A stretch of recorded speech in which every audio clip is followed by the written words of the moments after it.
அப்படிங்கிறது வந்து வேர்ல்டு ஃபுல்லா வந்து நம்ம இந்தியா வந்து ரொம்ப அதிகமான கண்ட்ரீஸ்ல வந்து தான் நடந்துருக்கு.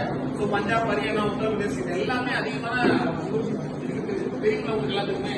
ஸோ அதெல்லாம் என்ன காரணம்? நாம வந்து எக்ஸ்பிரியான இந்த காரை நம்ம யூஸ் பண்ணிட்டு இருக்கோம். நிறைய இப்போ வந்து புதுசா ரூல் போட்டுருக்காங்க. என்னது 15 இயர்ஸ்க்கு அப்புறம் 15 இயர்ஸ் இந்த காரோட இது. அதுக்கப்புறம் இதோடைய கார் நீங்க ரெனியூவல் பண்ணணும் அப்படின்னா என்னது 1 இயர் என்ன ரெனியூவல் பண்ணிக்கலாம். அதுக்கப்புறம் என்னது இதெல்லாம் ஸ்கிராப்ல போட சொல்லிட்டாங்க.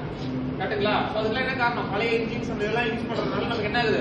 பொல்யூஷன் ஆகுது. அதை நம்ம வந்து கண்ட்ரோல் பண்ணணும். சரிங்களா? நம்மளால முடிஞ்ச கண்ட்ரோல் நம்ம வந்து கரெக்டா பண்ணோம் அப்படின்னா பொல்யூஷன் நம்ம குறைக்கலாம். மரங்கள் நிறைய இடணும், நிறைய நம்ம மரங்களும் வெட்டிட்டோம்.